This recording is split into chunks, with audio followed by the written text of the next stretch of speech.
तो श्रोताओं, नारद द्वारा कही हुई कथा सुनने की विधि और महत्व को तो आप भली भांति समझ ही गए, जिसको नारद भगवान ने कहा था। रामायण का महत्व ये आप अच्छी तरह अब जान गए हैं। तो आइए अब अगली कथा याज्ञवल्क मुनि के द्वारा कही हुई कथा को सुना जाए। ये याज्ञवल्क मुनि कथा भारद्वाज मुनि को प्रयागराज इलाहाबाद में उनके आश्रम पर कुंभ मेले के दौरान कहे थे। तो श्रोताओं, आइए कथा का प्रारंभ करें। कथा शिव सती से संबंधित है। एक बार माता सती और भगवान शिव कुंभज ऋषि से मिलने उनके आश्रम पर गए। ठीक है, वहाँ पर कुंभज ऋषि ने भगवान शिव को भगवान राम की कथा सुनाई। शिव जी कथा को सुनकर बहुत आनंदित हुए, बहुत मगन हुए और अगस्त मुनि से विदा मांगकर चलने लगे। तो श्रोताओं, लौटते समय रास्ते में डंडक वन में इन्होंने भगवान राम को विचरते हुए देखा। इन्होंने भगवान राम को उस भेष में देखा। यह भगवान राम की उस समय की सीन थी जब सीता माँ हरी गई थी और वे सीता माँ को खोजते हुए जंगल में विचरण कर रहे थे। तो शिव जी ने ऐसा सीन देखा तो बहुत सोचने लगे। सोचते सोचते इनके आंखों में आंसू आ गया। अब तो श्रोताओं, माता सती जब देखी तो वे विचार करने लगी कि ये क्या, दुनिया इनके लिए रोती है, एक किसके लिए रो रहे हैं, इनके आंखों में आंसू क्यों। उन्होंने तुरंत प्रश्न कर बैठी। तो शिव जी ने भगवान राम की तरफ इशारा करके इनको समझाने लगे कि हे सती, देखो यही मेरे इष्ट देव परम पिता परमात्मा है। लाख शिव जी के समझाने के बावजूद भी श्रोताओं, माता सती के हृदय में संदेह उत्पन्न हो गया। बहुत शिव जी समझाए, बहुत कोशिश की, लेकिन माता को समझ में नहीं आया, इनका संदेह नहीं गया। इनके हृदय में भाव रहा कि यदि परम पिता परमात्मा ये हैं तो फिर ऐसा क्यों, साधारण मनुष्य की तरह ये क्या कर रहे हैं। शिव जी ने इनको भाव को जान गए और इनको आदेश दे दिए कि हे सती, यदि आपको संदेह है इसमें तो आप परीक्षा ले सकती हैं। माता सती बहुत प्रसन्न हुई, क्योंकि ये परीक्षा लेना चाहती थी, जानना चाहती थी कि वास्तव में ये ब्रह्म है या कोई साधारण मनुष्य। तो श्रोताओं, माता सती बहुत प्रसन्न हुई और प्रसन्न मन से भगवान राम की परीक्षा लेने के लिए चल दी।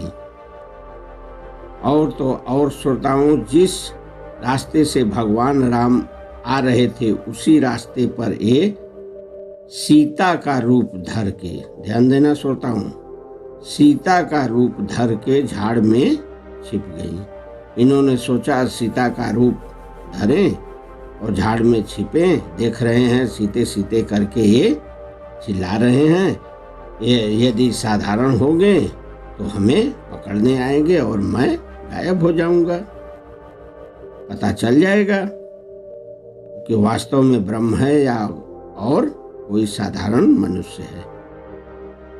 ऐसा सोचकर इन्होंने सीता का रूप धारण करके झाड़ में छिप गई। भगवान राम श्रोताओं जब इनके समीप आए और इनको देखे तो इनको प्रणाम किए और कहें कि अरे आप इस भेष में, इस भला इसकी क्या जरूरत थी? और तो और बताइए, आप अकेले, महादेव जी कहाँ हैं? ऐसा सुनते ही श्रोताओं अब तो सती का दशा खराब हो गया। श्रोताओं एकदम सती का चेहरा उतर गया। वो सती सती नहीं रही, बहुत सोच में पड़ गई। शर्म के मारे इनसे रहा नहीं गया, आंचल से चेहरे को ढकी और वहां से चल दी। श्रोताओं आते समय भगवान राम ने इन्हें थोड़ा सा अपना माया और दिखाए। रास्ते में देखती हैं तो वही राम, वही लक्ष्मण, वही सीता और भी बहुत से जो है बहुत कुछ अपनी माया इन्हें वहां दिखाने लगे। अब तो सती का होश उड़ गया, घबराई, भागी, भागते भागते आई शिव के पास।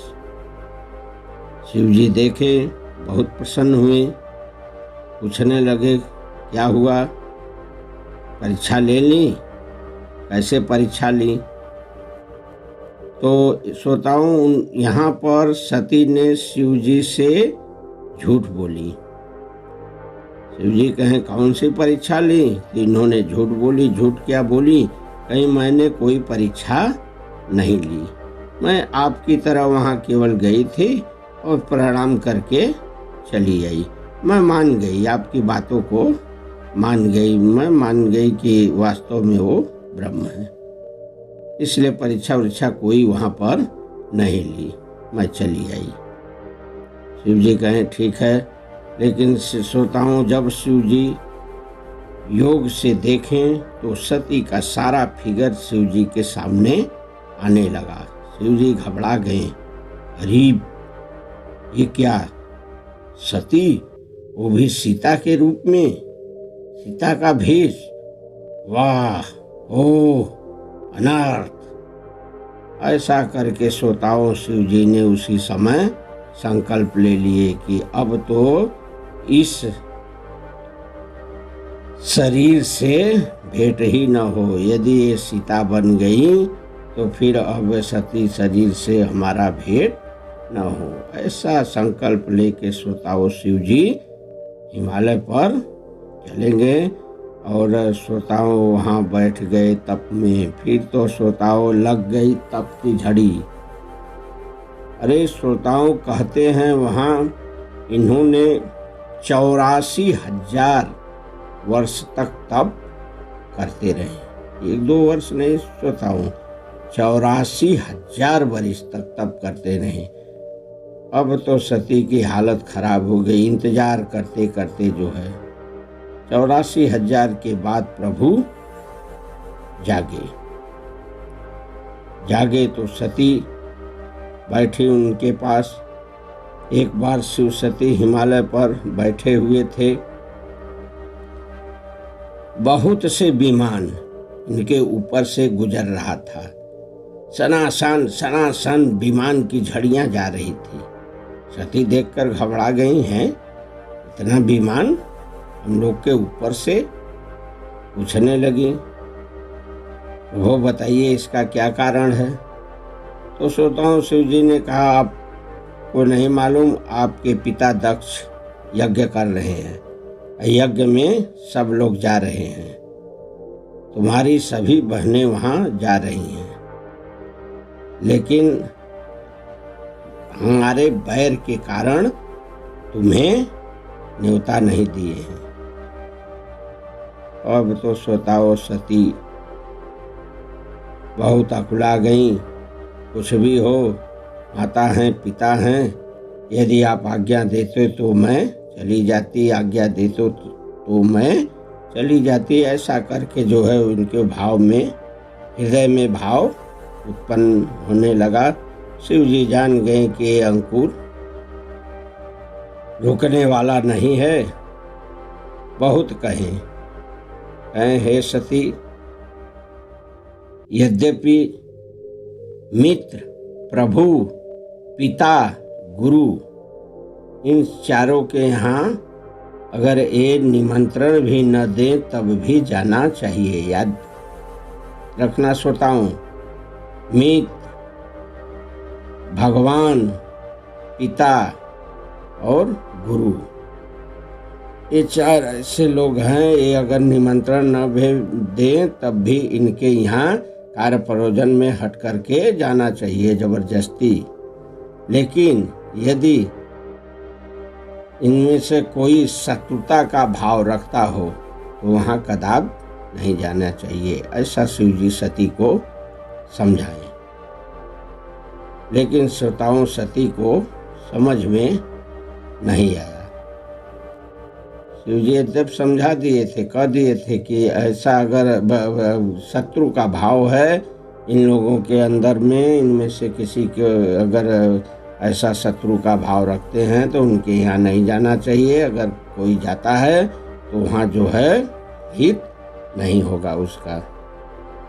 लेकिन सती कहाँ मानने वाली श्रोताओं, ये तो रट लगाई नहीं कि पिता हैं, माता हैं, मैं भी मिलता, मैं भी बहनों से मिलती वहाँ, मैं भी पिता का यज्ञ देखती, आप जाइए या न जाइए, आज्ञा दे देते तो मैं चली जाती। शिव जी जब ऐसा भाव का अंकुर जमते हुए जब जान गए तो कहें क्यों न जो है इन्हें भेज दिया जाए, जो होना है वही होगा, मैं इसमें क्या तर्क वितर्क करूं। ऐसा करके इन्होंने जो है कुछ गण देकर विदा कर दिए। तो श्रोताओं, सती पिता के यज्ञ में पहुंची हैं। वहां पहुंची हैं तो इनसे कोई ठीक से बोला नहीं। एक माता जो केवल थी वही गले मिली। बहनें अपने आप जो है अपने आप में खूब मनमान हंस रही हैं, हंसी ठिठोली कर रही हैं। कोई इनसे जो है बातचीत नहीं करना चाहता। दक्ष के डर से कोई इनसे बात तक नहीं करना चाहता। बहनें देखकर मुंह फेर लेती हैं। और तो और श्रोताओं, जब ये यज्ञ में पहुंची तो वहाँ देखती हैं सब यज्ञ में सब देवताओं का भाग लगा हुआ है, लेकिन शिव जी का भाग इन्हें कहीं दिखाई नहीं दिया। अब तो श्रोताओं, इनका क्रोध बढ़ा। ये अपमान पति का ये सह न सकी और भरी सभा में श्रोताओं दक्ष के यज्ञ में योगा नल के द्वारा अपने शरीर को भस्म कर दी। ध्यान देना श्रोताओं, शरीर को त्यागते समय इन्होंने परमात्मा से यही प्रार्थना की थी, हे परमपिता परमात्मा, मेरा अगला जन्म प्रभु शिव जी के चरणों में अनुराग के रूप में लगा रहे। इसीलिए श्रोताओं, इन्होंने जो है अपना अगला जन्म माता पार्वती के रूप में हिम और मैना के यहाँ ली। हिम और मैना के यहाँ इनका दूसरा जन्म हुआ। लेकिन मरते समय ध्यान देना श्रोताओं, मरते समय इन्होंने जो है भगवान से प्रार्थना की थी, वर मांगी थी कि मेरा शिव के चरणों में अनुराग बना रहे। इसीलिए तो जो है फिर इनका विवाह भगवान शिव से ही होगा। तो आइए आज की कथा मैं यहीं विराम करता हूँ। समय का अभाव है, समय के देखते हुए कथा विराम की जाती है। तो श्रोताओं, चैनल को सब्सक्राइब कीजिए, शेयर कीजिए, परोपकार कीजिए। परोपकार का मतलब हित, दूसरे को लाभ, अपनों भी लाभ लीजिए, दूसरों को भी लाभ दीजिए। मतलब आपने भी जीवन मुक्त होइए, औरों को भी जीवन मुक्त कराइए। तो और शेयर भी कीजिए, शेयर का पुण्य लीजिए। तो श्रोताओं, आज की कथा यहीं पर समाप्त करता हूँ। अगली कथा फिर अपने समय से शुरू होगी। तब तक के लिए बोलिए परम पिता परमात्मा श्री रामचंद्र जी भगवान की जय।